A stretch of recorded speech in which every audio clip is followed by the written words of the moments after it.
Why do they hate me? Why do they hate me? Why do they hate me? Why do they hate me? Why do they hate me? Why do they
So why do you hate me?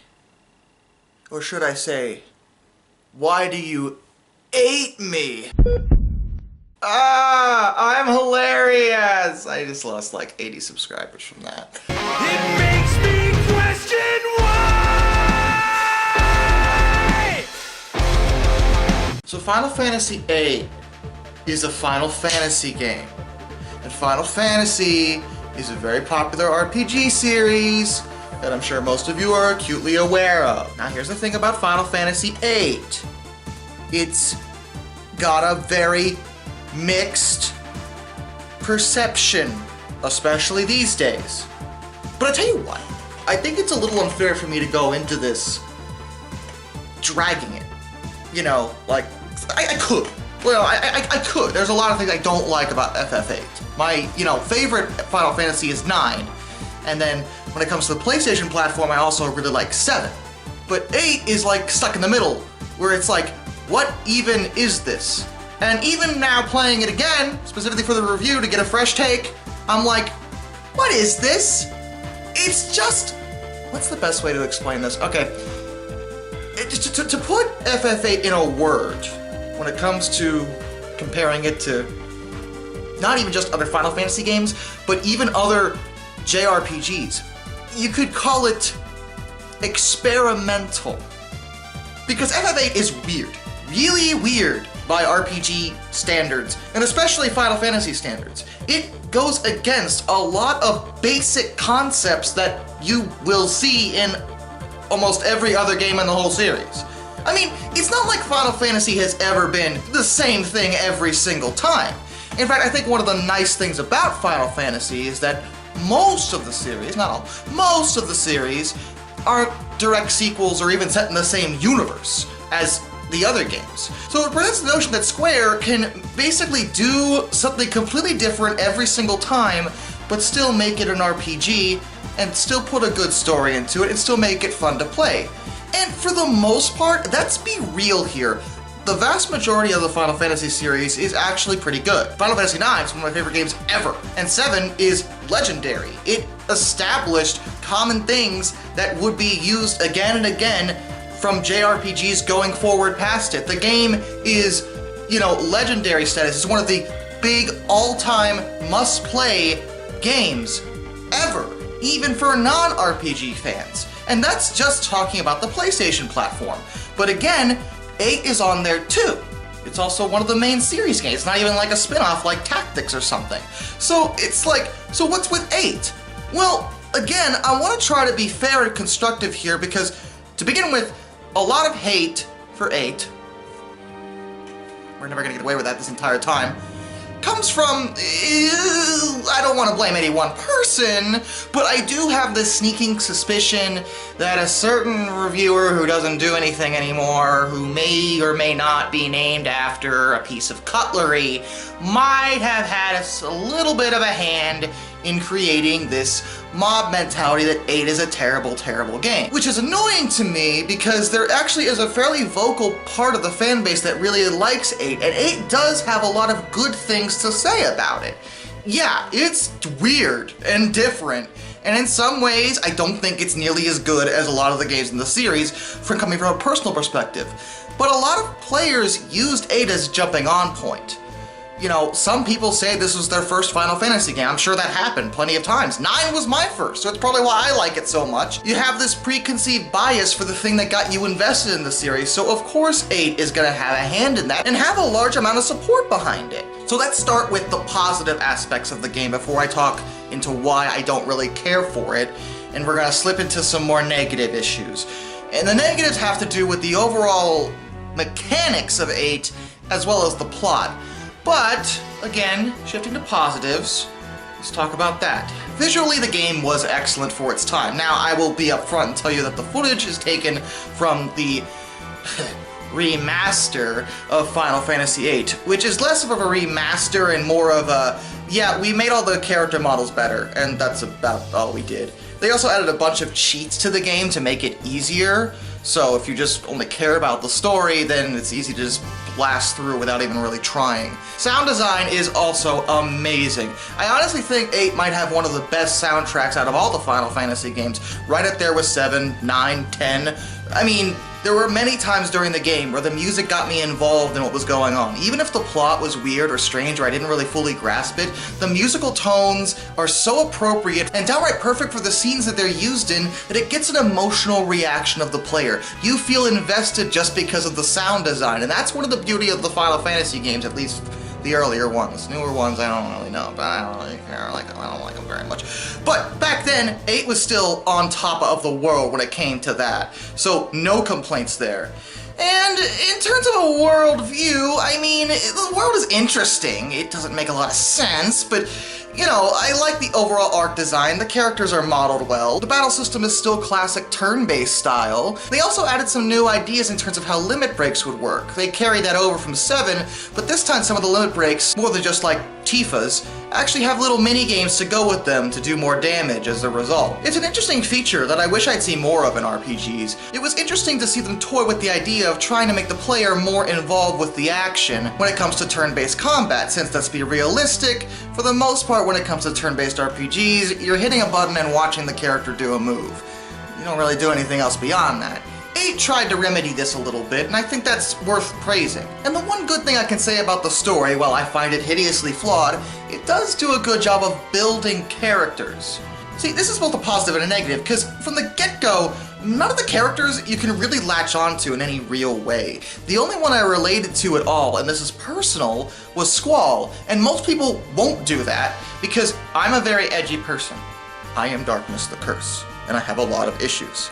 And Squall is such an edgelord, nearly as bad as I am when it comes to this. He's antisocial, emotionally distant, and closed off. And it gets hysterical that he is often, usually by force, chosen to be the leader in almost every single situation. And this is really going to start leaning into negative aspects of the game, because it seems like the only way they got this to make any sense was just to make everyone around him a total idiot in their own respective ways. Zell and Selphie need Ritalin like yesterday, because they just have no chill factor ever and are constantly making terrible decisions. Rinoa is sweet and cute and I really like her, but she's absolutely not a combatant. In fact, she is the only one in the story who wasn't one of those. So it kind of makes sense for her to be bad when it comes to fighting, so she doesn't really have any leadership qualities, but she's always getting herself into trouble as a result. Quistis seems smart, but she doesn't really make any competent decisions, nor does she assume any real leadership roles. And in fact, when she's no longer chosen to be an instructor, she seems totally fine with it. And Irvine is a moron because he's the only one who, for whatever reason, remembers their shared history that every character not named Renoa has, but doesn't say anything about it until they specifically ask him. And that is actually another thing that I think really bothers me about the story, and I think this is one of the bigger hiccups here, is that because the characters share a history, they don't get any real development in terms of their pasts or their uniqueness. Like, they all have the same basic childhood, they just wound up drastically different. And you see them coming together as a team and building on each other as the story progresses. And in that regard, it's quite good. But I really like the idea of a bunch of different characters from completely different backgrounds coming together for a greater good. I know that's a cliche, but often in these RPGs, that's one of their biggest strengths, is to see people who have totally different respective backgrounds coming together and working together and even becoming friends. Some of VII's best plot points, as well as IX's, had to do with the side stories involving specific characters that are members of your party. Red 13's father, Vivi's mysterious past, Freya's lost love, Barrett's best friend Dyne. I mean, there's so much to talk about when it comes to the other two games. VIII has none of that. The only two that get any development at all when it comes to their history are Squall and Renoa. Renoa is the only one who doesn't have a shared past with everybody else, and Squall is the main character, so of course you're going to hear more about him than everybody. But everyone else just has the same past, basically, and very rarely do they have anything that's differentiates them. There are some points, like Zell finding out he's secretly adopted, or Selphie losing her home garden to a missile attack. I mean, that was something. So it's not like there aren't things like that, but it's not nearly as good or as in-depth as other games on the same platform. And yeah, this universe is ridiculous. Since I'm talking about the plot, I might as well go with this.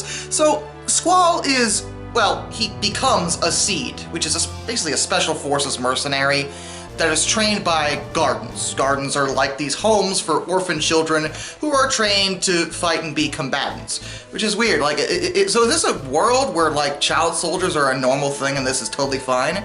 Did any of these kids have the chance to opt out of becoming Seeds or becoming Garden members? Like, was there another option for them? Did they want this? I'm not sure that's ever really addressed. Now, the Seeds are trained to use Guardian forces, which are effectively the summons in the game. Summons are a thing that are fairly normal for most Final Fantasy games, and they're actually a big part of the overall mechanics of the plot, whereas in VII they were just materia. Here, they come into play a lot more often, and are actually addressed by the characters in certain talking points. But my issue with this is, long story short, the only way normal people can use magic in FF8, as far as I understand, are by junctioning to a Guardian force. This is the only way they're able to use other abilities beyond just normally attacking or their limit breaks, and this is really confusing for a lot of reasons. But I think the main thing that bothers me about 8 in particular is that if that's the case, that means almost everyone you're fighting must also be junctioned to a Guardian force because they can use magic.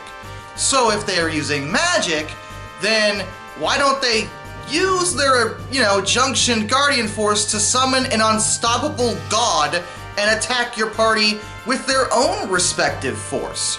I mean, that never happens, not once, during this entire story. Now, to be fair, a lot of the fights are versus people that either aren't using magic, monsters, or sorceresses. Now, sorceresses are weird in the FF8 universe because they can use magic willy-nilly without any repercussions at all. They don't have to be junctioned to anything. And this is really alarming because it gives the sorceresses in particular a lot of power when compared to normal people. A big part of the story is figuring out what the deal is with the sorceresses. Now, some sorceresses are just plain evil. They get corrupted by their power and go nuts. But a few sorceresses are not like this at all. They're just normal people that just happen to be gifted with these powers that they never really asked for. It's similar to a lot of other RPG settings where mages or anyone that can use magic is ostracized or seen as an outsider. You've seen that in more recent games like the Witcher series or Dragon Age or anything really. It happens a lot. Even Harry Potter for that matter, now that I think about it. It goes back to the rumor of women being witches and they would burn them at the stake because they thought they were doing magic when she was probably just drying her laundry or something. Because people are crazy like that. And this similarity must be completely intentional because one of the musical tracks, one of my favorites, is called Succession of Witches, which oddly shares its name with my dating history pretty much. God, I miss her so much, man. Alright, I've been dancing around the issue. Let's talk about what really makes the game problematic for people.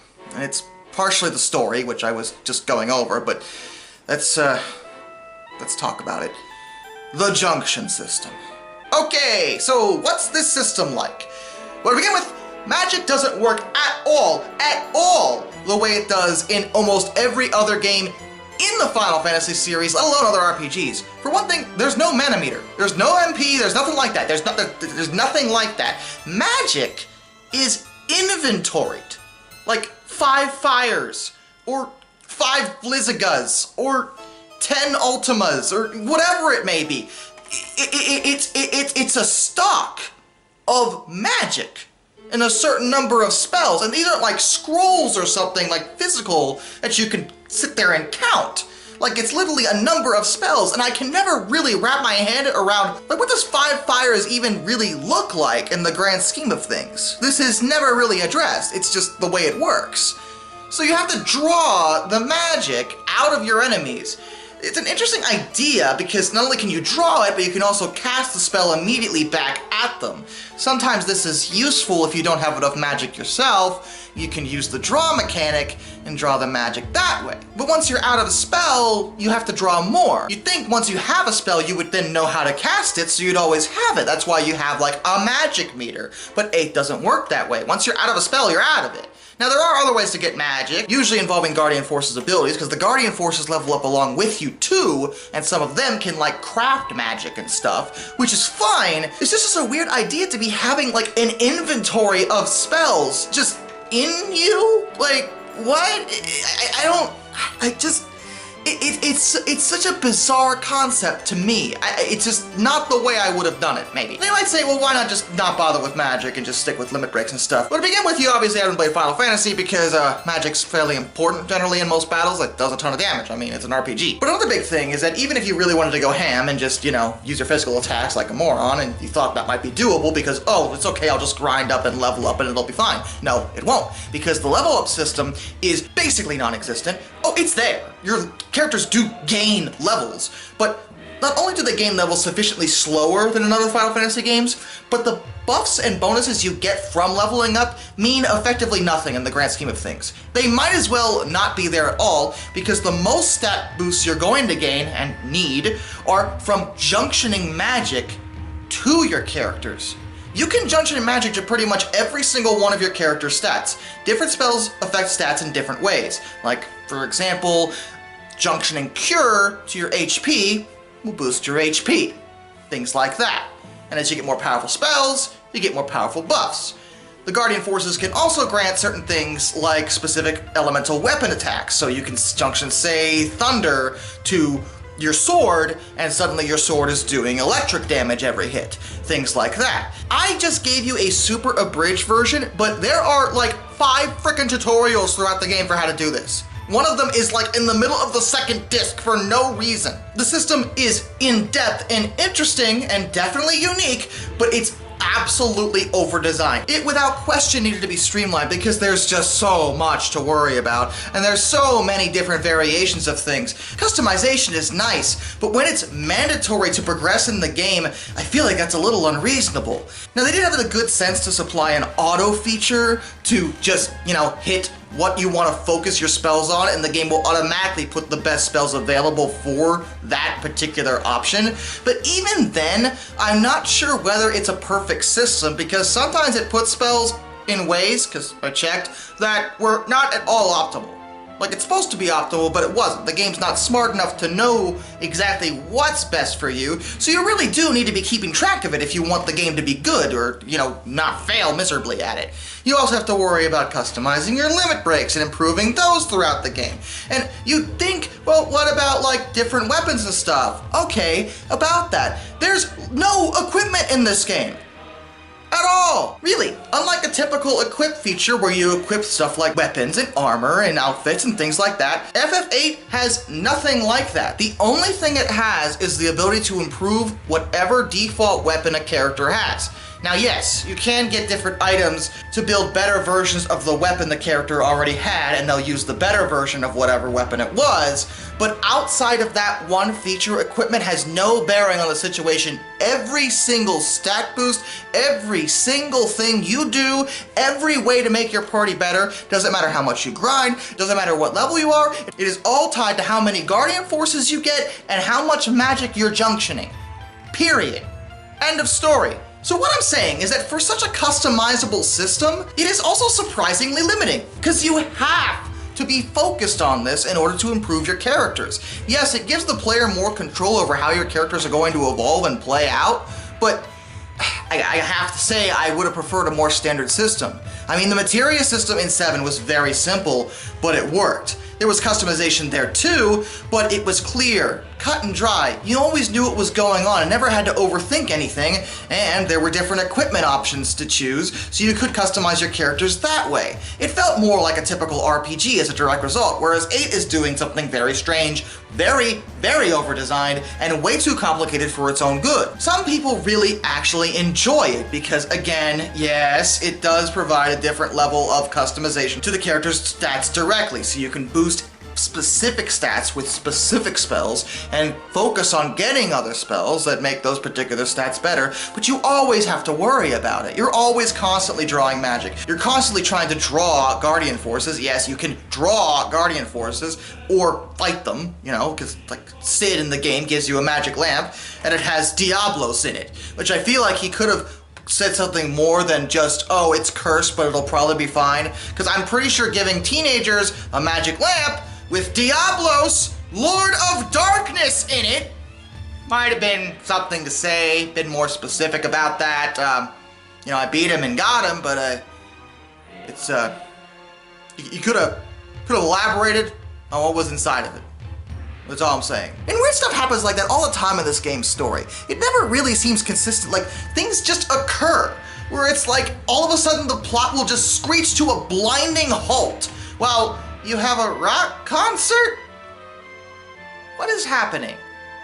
Why are we... And it's usually a direct result of the other characters in the game that aren't named Squall. Squall is antisocial and edgy. Yes, he's very cold and emotionally distant. Yes, he has issues, we get that. But Squall is very intelligent, and he is very good at his job. He's a very competent warrior, extremely good at being a seed member, and very serious about doing his duty. He always follows orders, always follows through, and gets the job done. The reason he's often put into leadership roles is because ultimately, he really is the perfect seed. He is best at this career path, whereas everyone else around him, by comparison, is a total maniac. Do you have any idea how often in this game Squall facepalms? Literally, there is a facepalm animation in the game, because Squall does it so many times, because everyone around him keeps doing things that are, for lack of a better word, exceedingly stupid. Whether it's Zell picking unnecessary fights, Selphie being herself, Irvine just never not sexually harassing a woman, Quistis being thirsty for Squall, or Renoa also being herself, Squall is just like 10,000% done with everybody around him.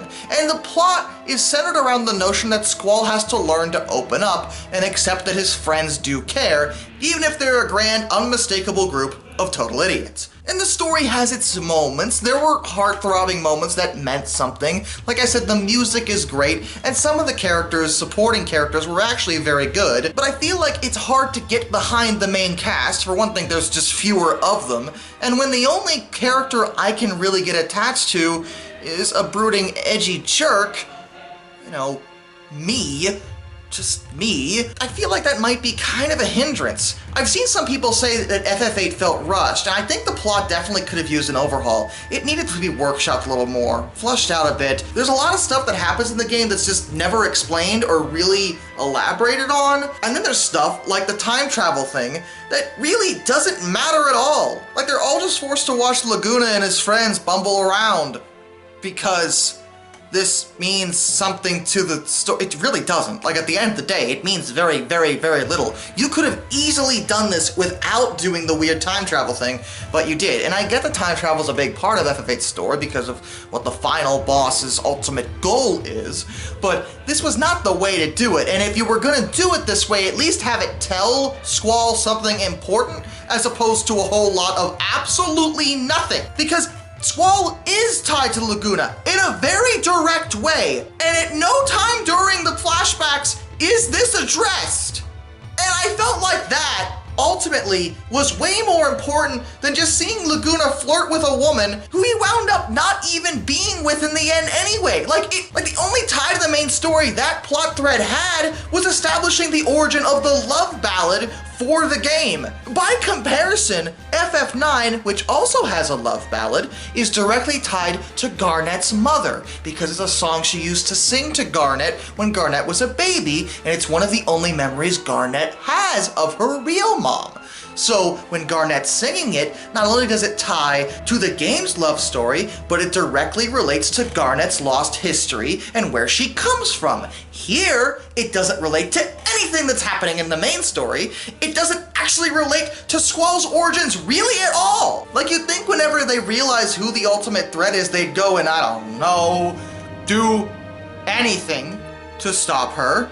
And it takes them multiple discs to be able to really do that. The only time it felt like a direct thing was happening was in the first disc. And past the first disc, like the game just screeches to a halt forever while you just kind of bumble around doing side stuff. And I would say world building, and I guess there's a little of that, but for the most part, like, it didn't really seem to matter. I will give the game this, the final boss is beautiful, artistic, and phenomenal, and it does have a very satisfying ending for all involved. So I won't come down too hard on the story in that regard, but I feel like the middle needed a lot of work to really hit it home and really make the game worth playing. Because in its current state, I'm not sure the plot is that worth knowing about, or at least not worth spending 40 hours grinding through an RPG with a really awkward and alien junction system to deal with, just for a story that's just kinda fine. FF8 is certainly the weakest in terms of the Final Fantasies on the original PlayStation. I would recommend 9 and 7 well before 8, but again, it has people that like it. If you're interested in something different, very different and experimental in terms of JRPGs, and you haven't tried FF8, I actually would say give it a shot, because it is unique in that regard. And some people do really like the junction system, like I said. There's a real chance that you could be one of those people. So I'm not gonna come down and say, don't play this game, it's just trash, and it deserves all the hate in the universe, because no, it doesn't deserve that. The music's amazing, the graphics are great, the story has its moments, and the junction system, while I don't like it, is also a love it or hate it situation. So it's easily possible that if you're looking for something unique, you may wind up loving Final Fantasy VIII. So, in that regard, hey, maybe it's worth a shot. Can y'all vote for a game I actually like, by the way? You know, it would be really nice to... I mean, okay, yes, I liked playing the Mega Man games, but that was a lot of work, and now I had to play FF8, and I like FF8. Now, I put FF9 on that list, you realize that, right? It was there, but you said no. He likes that game. We want to see him suffer. Why do you hate me? Till next time, this is Darkness, and I bid you all a fond farewell.